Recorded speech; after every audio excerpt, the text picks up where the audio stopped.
नमस्कार बच्चों, alchemy online class में आपका स्वागत है। आज हम पाठ 5 ओटोपुर की कहानी में कुछ नए प्रश्न हल करेंगे। आज हम कार्यपत्रक संख्या 5.3, 5.4 और 5.6 पत्रक संख्या करेंगे। आज हम इसमें कुछ वाक्य को बनाना, विलोम शब्द और कुछ ध्वनियों को पहचान करेंगे और कुछ पेड़ों के बारे में भी जानेंगे। तो चलते हैं हमारे प्रश्नों की तरफ। कार्यपत्रक संख्या 5.4 मध्यवर्ती शब्द कौशल। प्रश्न 1, इस कहानी में कुछ शब्द जोड़े के रूप में प्रयोग किए गए हैं, जैसे पेड़ पौधे, दूर दूर आदि। इस तरह के शब्द पाठ में से चुनकर लिखो तथा वाक्य बनाओ। छोटी छोटी। बच्चों, पाठ में जैसे पेड़ पौधे, दूर दूर आदि जोड़े के रूप में आए, उसी तरह यहाँ पर हमने कुछ शब्द भी लिखे हैं जो पाठ में जोड़े के रूप में आए हैं, जैसे छोटी छोटी, भोले भाले, मिलना जुलना। साथ में हमने इसके वाक्य भी बनाए हैं। छोटी छोटी कोशिश से हम बड़े बनते हैं। भोले भाले, गांव के भोले भाले लोग लालच में आ गए। मिलना जुलना, हमें लोगों से मिलना जुलना चाहिए।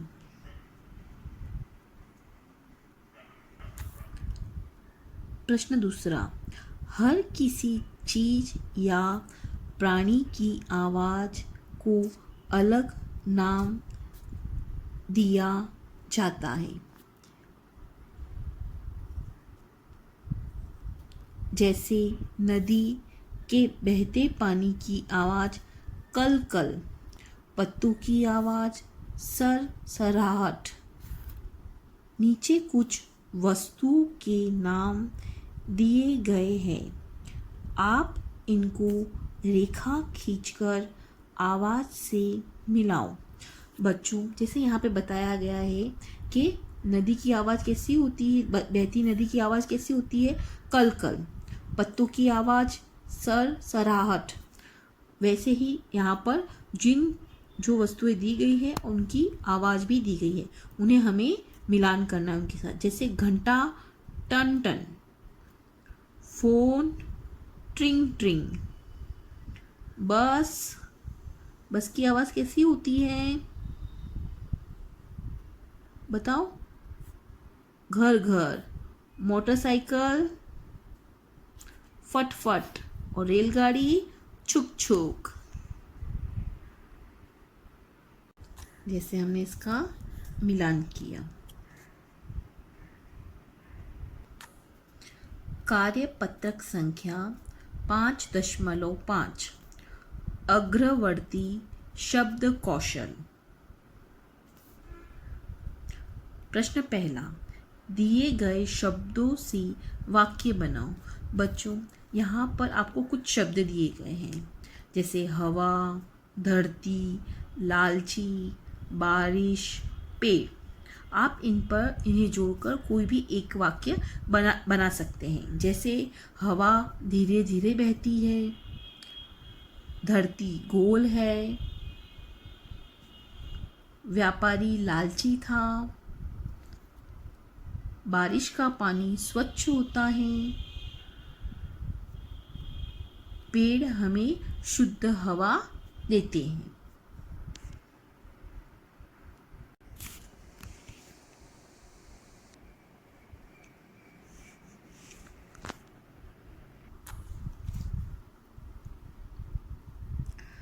हवा धीरे धीरे बह रही है।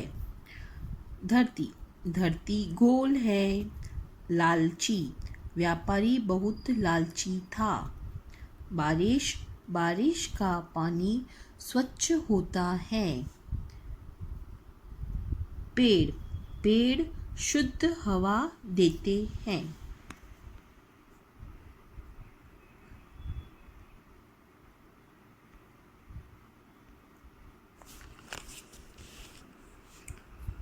प्रश्न दूसरा, उल्टे अर्थ वाले शब्दों के जोड़े बनाओ। इधर, उधर, मोटा, पतला, मोटा पतला, उत्तर प्रश्न, रोशनी अंधकार, सफ़ेद काला, भला बुरा, अमीर गरीब। उल्टे अर्थ यानी विलोम वाले शब्द। कार्यपत्रक संख्या 5.6। कार्यपत्रक संख्या 5.6 मध्यवर्ती श्रवण कौशल। शिक्षक की सहायता से कक्षा में तुलसी, नींबू, नीम, पीपल, आम के पेड़ के बारे में चर्चा करो। बच्चों, आज हम अपनी कक्षा में इनके बारे में लिखेंगे। तुलसी के बारे में जानेंगे, नींबू के पेड़, नीम के, पीपल और आम के पेड़ के बारे में जानेंगे और साथ में उनके एक एक गुण भी लिखेंगे।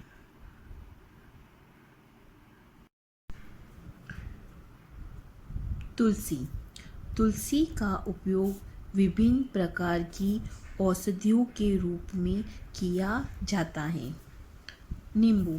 नींबू में आयरन, कैल्शियम, पोटेशियम जैसे मिनरल होते हैं जो हमारे शरीर की अलग अलग ज़रूरतों को पूरा करता है। अभी हमने कोरोना में देखा कि नींबू और तुलसी का हम काढ़े के रूप में उपयोग करते हैं क्योंकि नींबू में विटामिन सी होता है। नीम। नीम का प्रयोग कई तरह के टूथपेस्ट को बनाने में होता है। लोग नीम से दातुन करते हैं। इसके बारे में हमने पार्ट 1 में पढ़ा है। पीपल। पीपल का उपयोग भी विभिन्न प्रकार की औषधियों के रूप में होता है। आम। आम के अंदर कई तरह के विटामिन जैसे विटामिन ए, सी और डी होता है जो हमारे शरीर के लिए ज़रूरी होता है।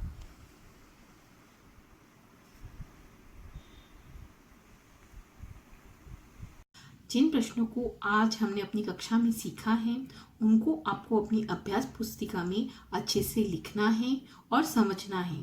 साथ में मैंने आज आपको नीम, नींबू, आम, पीपल और नीम के पेड़ों के गुण के बारे में बताया है।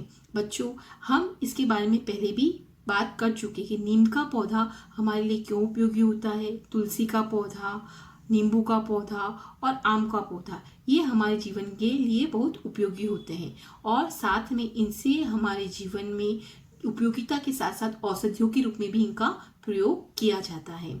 आपको इन सारे प्रश्नों को अच्छे से लिखकर निरंतर अभ्यास करना है। हम अपनी अगली कक्षा में कुछ और नए प्रश्न हल करेंगे। तब तक के लिए धन्यवाद।